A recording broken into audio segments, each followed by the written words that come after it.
condition up here with this Catala where you can see the tissue recession. Now that's almost entirely due to too much phosphate in the water and not enough calcium in the water, because having a high presence of phosphate, particularly without enough calcium in the water, tends to be what causes this tissue recession. Now this tissue, I'll also point out that Junior was given this particular piece by me, which a customer brought in with this condition already, and it's been put in this tank to try and save it.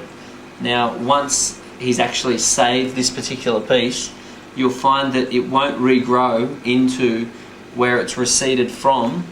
It will actually just sort of grow on from there. So you'll find you'll get more tissue growth and more skeletal growth straight up, as opposed to filling out where it previously was.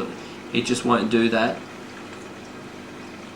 Now this particular Catala was in a similar situation to this one, but it's totally come back. So if we look closely, we can see the dead skeletal structure, and you can see very clearly where the Catala has really regrouped and regrown, and that's a very common scenario.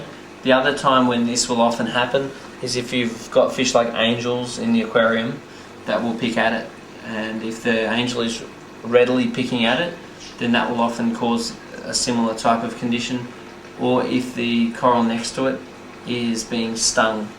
But you'll find that pretty much the main reason why they'll do that is just too much phosphate in the water, which of course means what you'd want to do is get yourself a nice big phosphate sponge, throw it down in your sump, suck all the phosphate out, generally after you've done a series of decent water changes, like 20% or so, just to defuse down those phosphate levels.